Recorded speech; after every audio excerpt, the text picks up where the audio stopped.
አቶ ገዜ ናቲንና ቤቲን እንዲሁም ትሁትን አግቶ አሰቃያቸው። ለአለምዬ ስልክ በመደወልም ልጅሽን አግቸዋለሁ በማለትም እንግዲህ ሲነግራት አለምዬ በድንጋጤ የሮጠች ፖሊስ ይዛ ሄደች። አባባ ናቲን እንዳይሆን አድርጎ ገዜ ስላሰቃየው በድንጋጤ አሁን ላይ የሚያረገው ነገር ግራ ገብቶት ትሁትንም ናቲንም እንደሆንም ደግሞ ቤቲንም እያሰቃየ ሲያገኝ አባባ ልቡን ትልል አደረገው። መቆጣጠርም ስለከበደው ስሜቱን አሁን ላይ ሶስቱም ሰዎች ላይ ገዜ ስቃይ እያሳያቸው እንደሆነም ሲረዳ አለምዬ ልጇን ስታይም ለፖሊሱ ልጅን እየው እንዴት እንዳደረገው እያለችም መቀወጥ ጀመረች። አቶ ጊዜ እንግዲህ ወረቀት ይዞ መጥቶ በስምሽ ያዘዋወርኩትን ንብረት በሙሉ ወደ እኔ ስም አዙሪ እያለ ቤቲን ማስፈራራቱን ቀጠለ። ቤቲ ደግሞ በፍጹም አላደርገውም፣ ደግሞ የጻፍክበትን ወረቀት አስተካክልና ናቶሎ ብላም ሰጠችው። እሱም እሺ በቃ አስተካክላለሁ፣ ስመጣ ትፈርሚያለሽ አላት። አሁን ላይ ቤቲን ለማስጣል እየተሯሯጠች ያለችው ትሁትና እንዲሁም ናቲ ትልቅ የገዜን አደጋ እያስተናገዱ ይገኛሉ። ገዜ ለማንኛቸውም የማይመለስና በጣም አሳፋሪ ፍጻሜ እየፈጸመባቸው እንደሆነ ግልጽ ነው። ለዓለም እየደውሉ ልጅሽን አግቼ እያሰቃየሁት ነው፣ ስለዚህ አርፈሽ ብትቀመጭና እንግዲህ ንብረት የምትይውን ነገር ብታቆሚ ይሻልሻል። ሲቀጥል ደግሞ እኔ ምን እንደማደርግ አሳይቻለሁ እያለም ሲነግራት አለምዬ የመጨረሻ ደንግጣ ለአባባ ተናግራ ሄደች።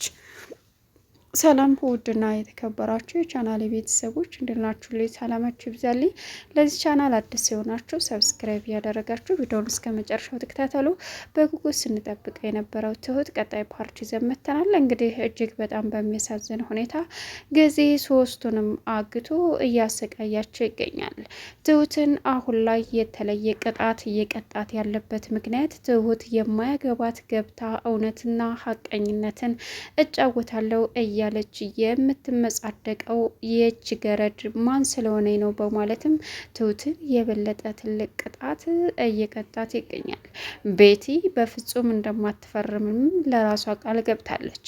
ምክንያቱም ለእህቷ ደውላ ለእሷ ሕክምና የተከፈለውን የተፈረመበትንም ወረቀት ስትነግራት እህቷም ይሄ ሁሉ ገንዘብ ከየት ልታመጪው ቻልሽ? ስለዚህ የሆነ ነገር አድርገሽ እንጂ ስትላትም እኔ ሰርቼ እንጂ ሰርቄ አላመጣሁትም እህቴ፣ እባክሽን ደስ ሊልሽ ነው የሚገባው፣ ለምንድን ነው የምታለቅሽው? ስትላትም ትልቅ ችግር ውስጥ እንደገባሽ አይነት ስሜት ይሰማኛል አለቻት። እንግዲህ ትሁት ቀጥታ ቤቲን አቶ ገዜ እንዳገታት ስለተረዳችና ስላመነችበት ስትከታተለው በሚያሳዝን ሁኔታ ከኋላ ስትከተለው ከፊት ቀድሞ ትሁትን አስደነገጣት። እኔና አይደል ይመስለኛል የምትከታተዩ ሲላትም አረ አይደለም አንተን አይደለም በፍጹም አለችው። እሱ ግን እኔና አይደል ቤቴን ፍለጋ ነው ስትለውም አሀ ቤትን እየፈለግሻት ነው፣ በቃ ነይ ቤቴ ጋር ልውሰድሽ፣ አይመስልሽም? ጀግና እኮ አይፈራም አላት። አልፈራም ግን ደግሞ ጅል አይደለሁም አለችው። እንደዛ ነው የምታስቢው? አዎ ቤት የት ናት ስትለውም ጥሏት ሄደ። ሌላው አሁን ላይ የቤቴት ፍቅረኛም አሁን ባቢ እንግዲህ በሚገርም ሁኔታ ትሁትን ተከታትሎ እባክሽ ቤቴ የት ናት ንገሪ ሲላትም እሷ ግን የት እንዳለች አላውቅም ብላ ተናገረችው። ግን እውነታውን ታውቂያለሽ እሷ ሰራተኛ ነኝ ብለሽኛል ነበር ወይ ሲላትም እሱን የማውቀው ነገር የለም ምክንያቱም ነበርኩ ግን ደግሞ አሁን አላገኘዋትም ከኔ ጋር አይደለችም ስትለውም ባሏ አይደል ባሏ ጋር ልገናኝ እሱ ጋር ከምትገናኝ ይልቅ አርፈ ብትቀመጥ ይሻላል። ለምን ብትል እህቷ ላይ ትልቅ ችግር ትፈጥራለህ። በዛ ላይ ደግሞ ከእህቷም በላይ ሌላ ነገር ነው። ሰውየው ከባድ ነው፣ ስልክ ስጠኝና እናወራለን ብላ ስልኩን ስትቀበልም እንግዲህ አቶ ጊዜ የትሁትን እንቅስቃሴ ሙሉ በሙሉ እየተከታተለ ስለነበረ ቢያስጠነቅቃትም ግን ደግሞ ትሁት ሄለና ሰላም ሰጥቷት ቤት ይዛ ታግታ መኖር አልቻለችም። ለነ አለምዬና ለነ ቤቲ ሄዳ ለነ ናቲ ሄዳ ብትናገርም ትሁት ለአባባም ስትነግረው እዚህ ነገር ውስጥ እጅሽን እንድታስገቢ አልፈልግም ሲላትም እንዴት ነው የማላስገባው አባባ? ምክንያቱም አለምዬን ተይ እያልከኝ ገብቼ ይኸው ዛሬ ላንተም ጥሩ ነገር እንድሰማህ አድርጋለሁ።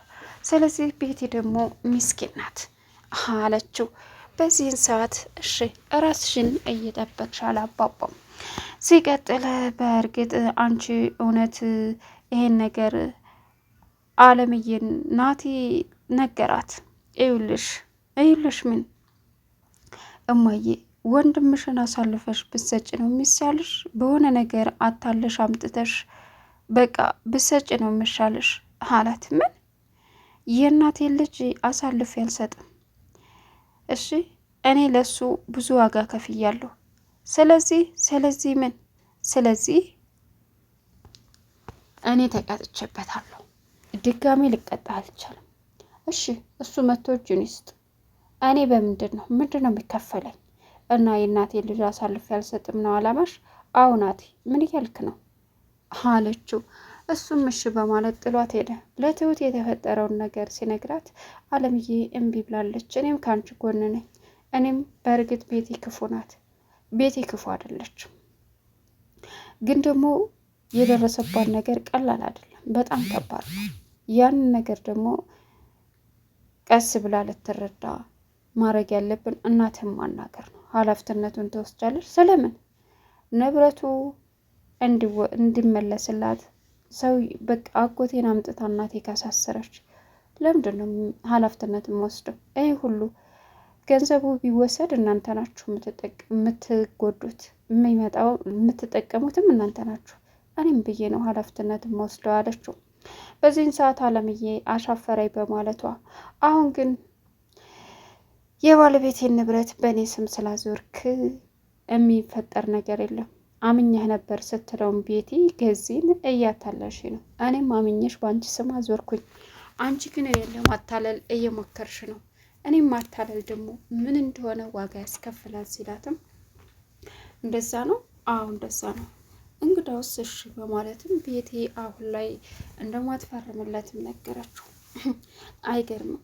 ትሁት ለቤቲ ልትደርስላት ናቲን ይዛ በመሄዷ ናቲ አሁን በሚያሳዝን ሁኔታ ከገዜ እጅ ገብቶ እየተሰቃየ ይገኛል።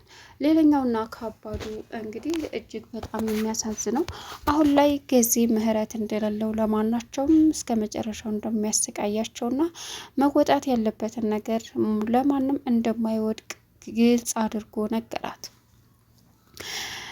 ማንም እኔን አያሸንፈኝም አለ። በእርግጥ ናቲና ገዜ ተያይዘው ተናንቀው ትሁት ስትደርስ ጭወቷን ለቃ ሁለታቸውም እንዲላቀቁ ብታረግም ገዜ ከናቲ ላይ ሽጉጡን በመደቀኑ ናቲ መጨረሻ ተናደደ። ምን እየረክ ነው አንተ? አባት ነህ እኔ ላይ ሽጉጥ ልጅ ላይ የምደቀን አንተ? ምን አይነት አረመኔ ነህ? እያለ መቀወጡን ጀመረ። እኔን ማንም ሊጥለኝ አይችልም፣ ማንም ምንም ሊያደርገኝ አይችልም። ስለዚህ እያንዳንዳችሁ ዋጋችሁን ታገኛላችሁ በማለትም ጊዜ ጥሎ ሄደ። ናቲ ምን እየተፈጠረ ነው? ይህ አባት ነው ትሁት? ይህ እኮ የተረገመ ነው። ግን እኮ አንተም ምን አደረግ? ሽጉጥ ደቀነብኝ። ግን እኮ አንተም አንቀኋል። እና ታዲያ አባትህ አይደለ? ስለዚህ ለማንኛውም ራስን ብትጠብቅ ነው የሚሻለው። የገባንበት አደጋ ትልቅ ነው። ገዜ ጨካኝና ረመኔ እንደሆነ ደጋግሜ ተናግሬያለሁ። ወደፊትም በፍጹም ጸጥ ብሎ እንደማይቀመጥ ግልጽ ነው። አሁን ለቤቲ ምልቅስ ብንደርስላት ነው የሚሻለው አለችው። ቤቲ ምን ሆነች? አግቷታል? እርግጠኛ ነሽ? አዎ እርግጠኛ ነኝ። እየተከታተልኩን ነበረ፣ ግን እሱ ስለነቃ ቀድሞ እኔን ያዘኝ፣ እኔም ላስፈራራኝ አለችው። ከዛም የመጨረሻ ደነገጠ። ያረመኔ ሰውዬ በምንም ሊፋታን አይችልም ማለት ነው። ያሳዝናል። በጣም ከባድ ነው አላት። አዎ በጣም እሱ ጨካኝ ክፉ ሰው ነው። ስለዚህ ለዚህም ነው እባክህ እሱን ተው፣ አትዳፈሩ የምለው አሁን ይኸው ቤቲ በሚያሳዝን ሁኔታ የት እንደገባች የት እንደወጣች አይታወቅም አለችው።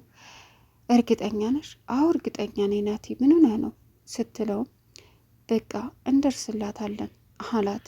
እሺ በቃ እንደዛ ከሆነ አለችው። አባባ እንግዲህ ከድሮ ሚስቱ ትውስታ ይዞት በጣም እያሰበ እየተጨነቀ ቢገኝም ምን ሆነ ነው ሲባልም ምንም እና ታዲያ አላቅም የድሮ ታሪክን አልነግረኝም አለችው። አለምዬ አልነግርሽም ምን ያደርግልኛል እንዴ እሱ እኮ ወሬ ሆኖ ቀረ አለችው። ቢላትም ሚሆንም አሁን ልቅስ አንድ ሀሳብ መጥቶልኛል። ምን ናቲ? ጥሩ ሀሳብ ምንድን? መቃብሯ ላይ ሄጄ አበባ እንድተክልላት ነገረኝ። አብረን አንሄድም አላት። አይ እኔ አልሄድም እናቴ ጋር ብትሄድ ነው የሚሻለው አለችው። እሺ አለምዬ ብሎ ተስማማ። ሌላኛው እንግዲህ በዚህን ሰዓት እናቴ በመወጣበት ከአቶ ገዜ እጅ ገብቶ ቀረ። ቻናሉን ሰብስክራይብ